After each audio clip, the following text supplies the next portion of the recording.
Hello. David Bradley from the pet room here. I have the number 5 machine in position for testing to see if it will work with a disk drive. I'm going to take this original Commodore cable that still has the little inserts in. I'm going to put it in. And I'm going to connect it securely to the disk drive. And then I'm going to turn it on. And now I will turn on the computer. Okay, the drive did respond. Now I seem to think, oh, maybe this keyboard isn't that. No, this is okay. It does nothing.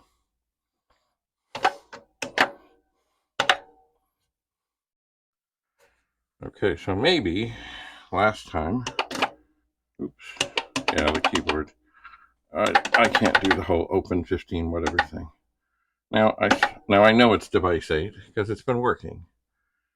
So you know what? I'm going to do one thing here. I'm going to turn the drive off and turn the machine off. I am going to sort of work the connector a little bit. And maybe just work it a little.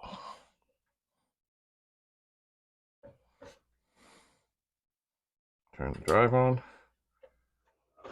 turn the computer on, and will this have made any difference? No, I don't believe so. But sometimes, you know, with cartridges in the VIC-20 or the 64,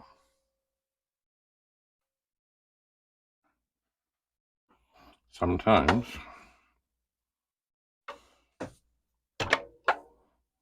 oops, the cartridge, you gotta work a little bit. Oh, look at that.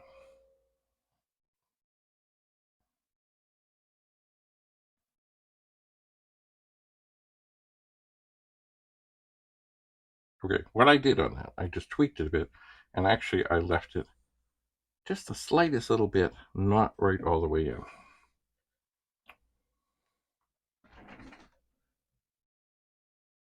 I'm going to turn it off.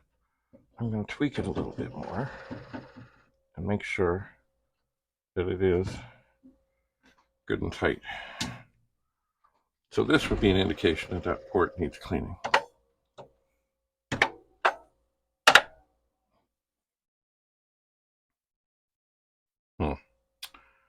All right.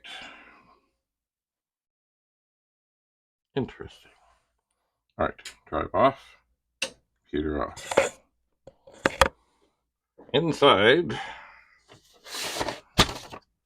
should be some notes. Okay.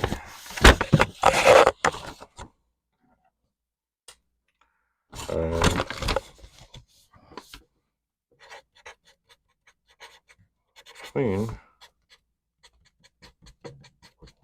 IEEE 488 port.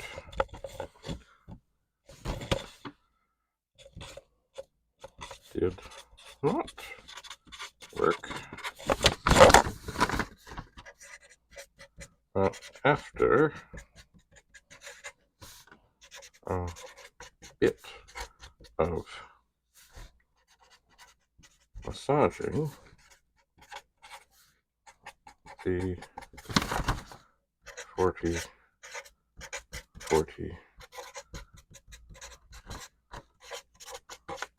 responded. All right. We'll put that back inside. And you must remember, of course, there is microscopic dirt. There's also dust, etc. I'm going to pull this off. I'm going to pull this off.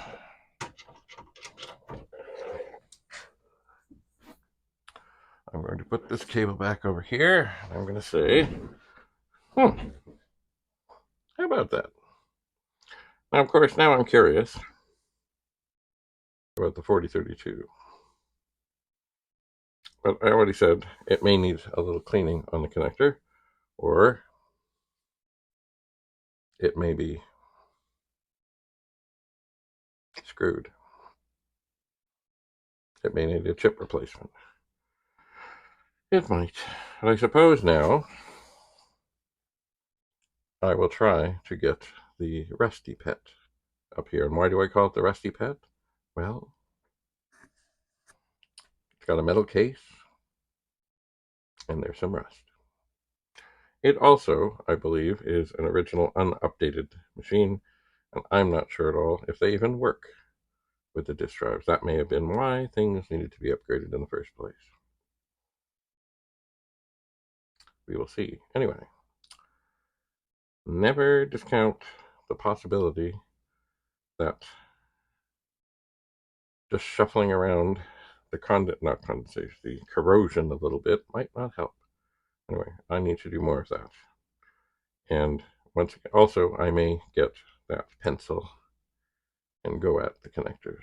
Because, these are not high voltages that are going through here. It doesn't take a whole lot of interference for the signal to get stopped, slowed down, corrupted. In this case, I think it wasn't clean enough and it just didn't go. So also, I should spray some cleaner into the end of the cables because they too have been sitting around and building up microscopic corrosion for another, 30 or 40 years. Anyway, I think we'll move on to the Rusty Pet. Thanks for being here. Signing off from the pet room, David Bradley. Bye for now.